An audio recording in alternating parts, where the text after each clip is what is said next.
You know how Wagyu is the best of the best when it comes to steak, right? Well, it turns out that a lot of people don't know that there's a level above that. A true gold standard for steak, if you will. And what's funny is, I'm sure you've heard the name. You probably just never thought much of it. The same way Wagyu is the best of the best when it comes to steak, Kobe is the best of the best when it comes to Wagyu.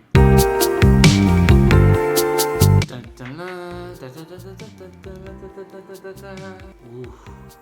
This is a Japanese Wagyu Kobe ribeye. This one very thin piece of meat is worth $350. Because it's so rich, you don't want to eat a lot. So if you split this between a bunch of friends, it can definitely be affordable for a special occasion. For those curious, I got it from the Wagyu shop. This isn't an ad. To me, that's just the best place to get meat from Japan. Wagyu means Japanese cattle. Wa meaning Japanese and Gyu meaning cow or cattle. Now, Kobe is all the best things about Wagyu. It is considered to have the best marbling of any meat in the entire world. And fun fact, only about 3,000 head of cattle qualify as authentic Kobe each year. It's that difficult to meet these standards. You'll notice I haven't taken it out of the packaging because it'll literally start melting in my hand. It's like butter. I'll place this in the fridge for about 48 hours to let it thaw before we cook it. In the meantime, I'll quickly show you some of the documentation I have. This meat is held to such high standards that it comes with certificates. Here I have a certificate of authenticity, going down to even very fine details to prove to me that this is Wagyu. Then I have all sorts of official documents that I can't even read because they're in Japanese. And then what looks to be certificates and headshots of the actual people who were on the farm with the Wagyu. So I'm fairly certain this stuff is legit. Now I've just let my meat rest at room temperature for about 15 minutes, and I'm holding it up to show you right now, but I don't want to hold it for too long because it's literally going to start melting in my hands. That is the most beautiful thing there is when it comes to nice meat. And now for the exciting part, without further ado, let me show you how to break it down and we'll cook a few pieces up. Now with this piece of meat, I typically like to cut it into squares. You'll see we have big clumps of fat right here. I usually like to reserve these pieces for rubbing in the pan a little bit to help lube up the pan a teeny bit before you actually go ahead and cook the meat. For a few quick knife cuts, I'm just gonna go ahead and come right through here and peel away this part. You can see we have perfect marbling all around. Top, inside, bottom. Now I'm gonna come right across here as well and peel this away. I'm going for a really nice perfect square. I'm gonna save the rest of the meat and cook that another time. This is so special that you only wanna have a little bit at once. Now I'll cut off this last tiny piece of fat here and I'm left with a really nice cube of meat. At which point I'm just gonna go ahead and divide this into 9 even cubes. All I'm gonna cook today are these 9 cubes, and I'll use this little piece of fat right here to help me lube up the pan. I'll immediately refreeze the rest of my meat and use this later. What I have here is a pan that allows me to get it really, really hot. I'll start by placing just a piece of fat right down and lubricating the pan.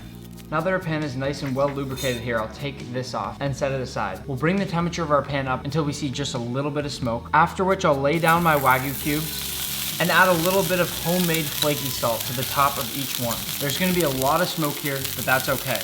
We're only cooking these for just a second on each side, then a quick flip, and look at that crust. Look at the crust we were able to get in such a short amount of time. I'll go right around the line and just take these off in the order that I flip them. This is a very precise thing I have to do here. We don't want to overcook any of these at all. Now I want to move quickly here because my meat is ready to eat. Should not have said that. I have 3 eggs that should be...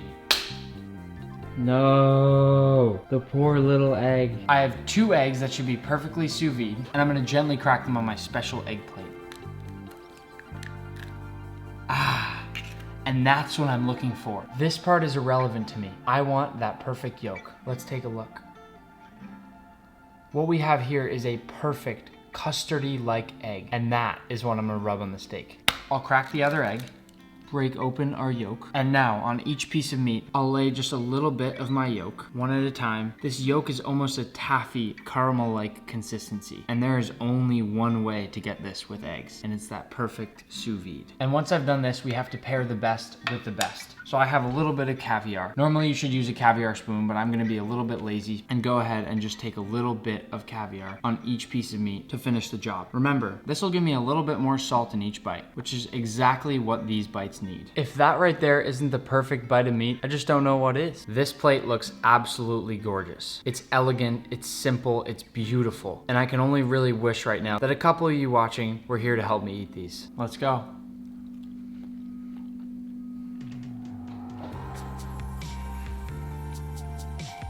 That is a bite unlike anything you've ever had before. I'm gonna try to really bring you through this journey. When someone can't taste food, that's the next best thing you can do. Guide them through that journey of flavor. So immediately your mouth is coated in that delicate fat that comes from this meat that frankly I can't describe. It's this incredibly well-developed beefy flavor, but one that just trumps any beefy flavor you've ever had before. It's a soft, gentle, delicious flavor. Next, I start to feel some of that caviar popping in my mouth as I chew, and that provides little bursts of salt everywhere, which is a really fun thing to have when you're eating something like this. And it's on the roof of my mouth where I get that really velvety, unique bit of egg yolk. I'm telling you, this is magical. As always, thank you all for being here. I actually really genuinely appreciate all of the support. If you just watch this video, use this video however you want. If you just want to pop on the video, click through it, check out a couple little spots, and head off, that's totally fine. But if you actually genuinely enjoy these videos and you want to see more content from me, please drop a like, toss a comment in with any suggestion what you want me to make, because I would more than love to do it for you. And subscribe. I have a pretty awesome notifications gang, and I always see them getting super excited about it in the comments when they get early to a video.